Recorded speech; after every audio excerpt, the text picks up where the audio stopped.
All right. Welcome, everybody, to another episode of Providence Lucha Talk. This is Luisito.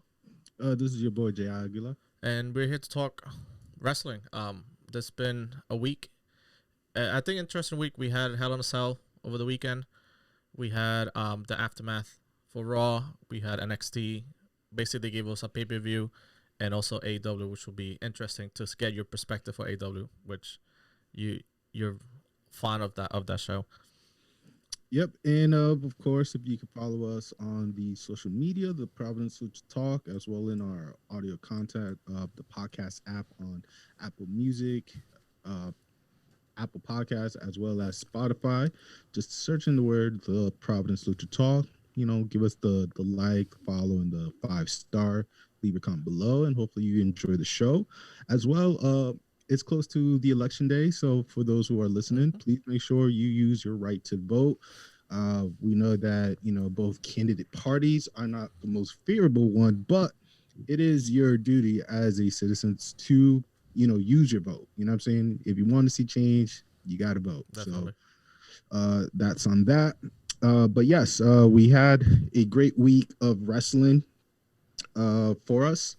It seems that... Hell in a Cell was not as big of a pay-per-view as we anticipated compared to the farewell episode, but I'm not sure. I'm on the boat with WWE right now. Let's just talk about Hell in a Cell for a bit. For those who have been watched it, you know what I'm saying? This is just a recap, no surprise, right? So first of all, we had the 24/7 championship being defended between R-Truth and Drew Gulak. R-Truth retained the belt. Then we had the Hell in a Cell matches where we had Roman Reigns versus Jey Uso. Jey Uso lost to Roman Reigns. In the women's SmackDown division, Sasha Banks became, I think, maybe the 4th or 5th Grand Slam champion, winning the SmackDown championship away from Bayley. And Drew McIntyre lost the belt to Randy Orton in the Hell in a Cell match. We had Otis losing the contract to The Miz, which was a big shocker due to a betrayal of Tucker. And I believe Bobby Lashley had a match, but it was not really. That was just a filler. It was just a filler, which was a surprise because they announced there was just 5 matches, and I think I missed one, and it's not coming to my head as we're talking. No, I think Elias versus one. Jeff Hardy, yeah. And I believe Elias won by DQ because Jeff hit him with the guitar. So Hell in a Cell was not really as hype as I would like for it. True. In your personal opinion, which brand for story purposes do you think was more successful? Because we know the matches were just it was just there. It basically was a reprieve from other pay-per-views. But I think SmackDown has been, we've mentioned it too, but SmackDown has been doing a better job overall with story and the roster, and we're gonna see that especially now. We have to see for some Survivor Series, which will be interesting.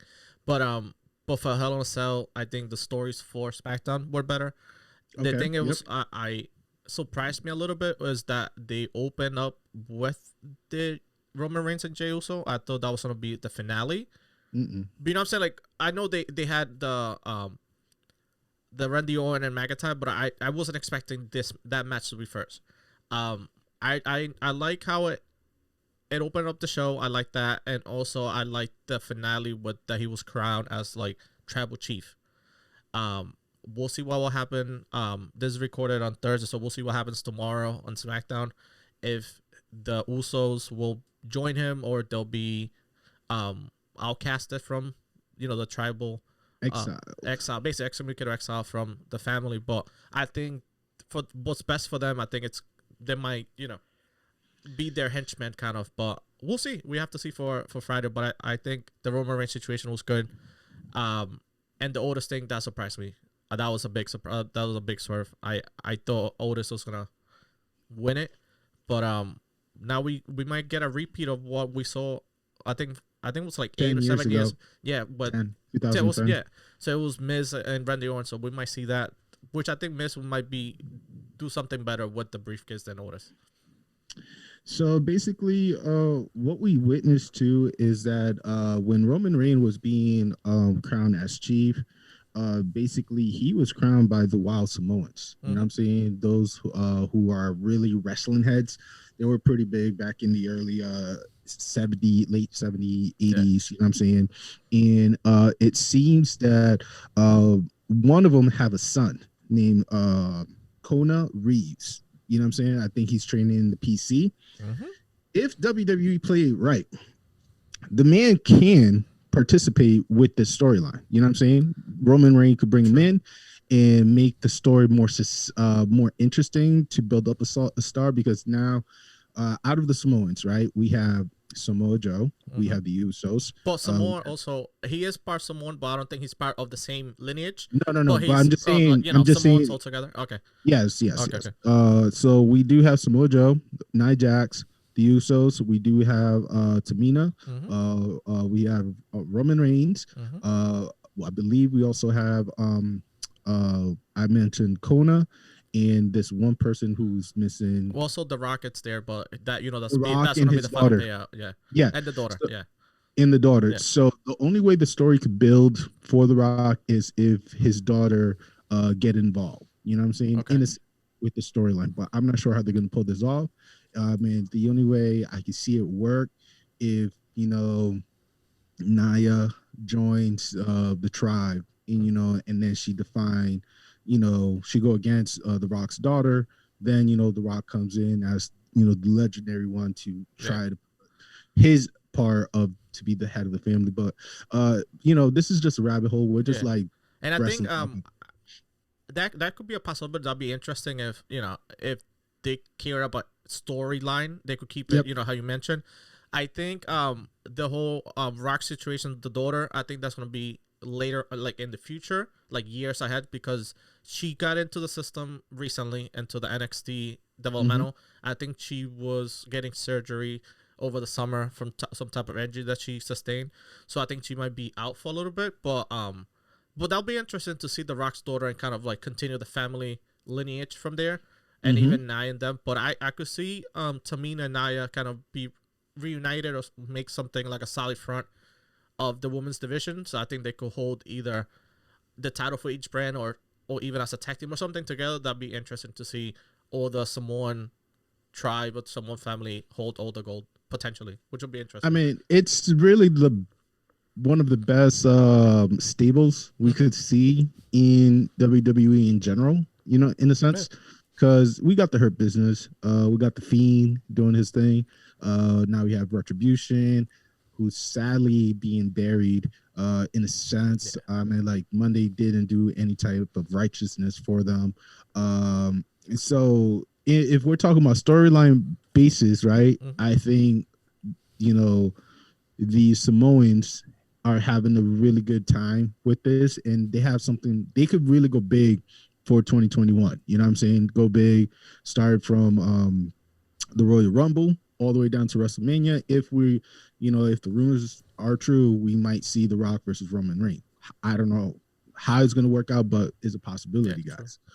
So with that being said, Drew McIntyre losing the belt too. That one was a little bit of a Debbie Downer for me. I thought Drew was going to continue with his winning streak, but I guess every person has anything that's good has its end. You know what I'm saying?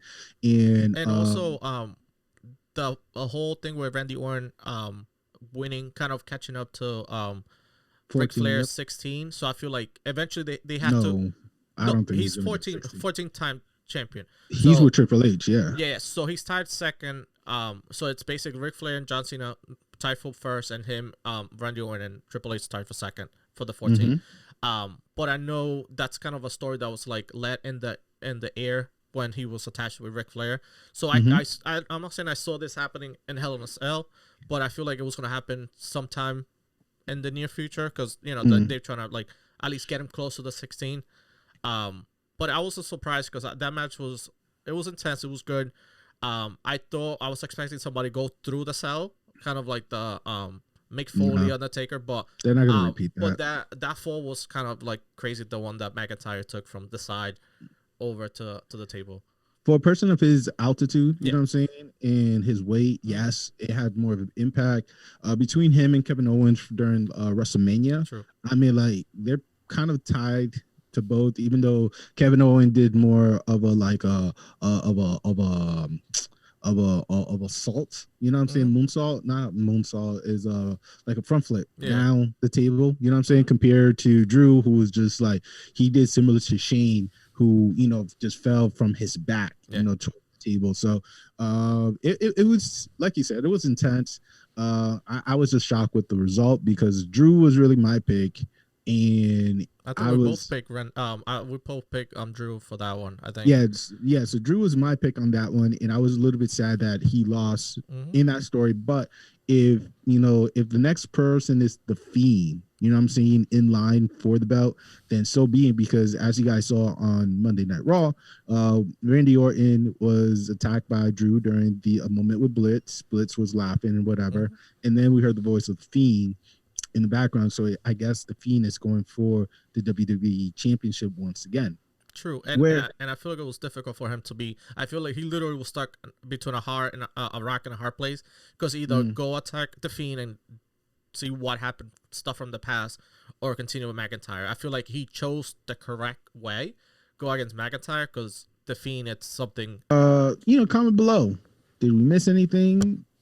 Is something that you agree, disagree with us? You could definitely put your 2 cents on our YouTube page, Providence Lucha Talk, when the video is posted, as well as on our social media podcast app on Apple Podcasts and Spotify. You can also follow us on the Facebook page, Instagram, and Twitter, the Providence Lucha Talk, where you could, you ask questions, you make your comment, we'll respond in some shape or form. So, with that being said, I'm your boy, Jay Aguila. This is Luisito. And we say buenas noches and deuces.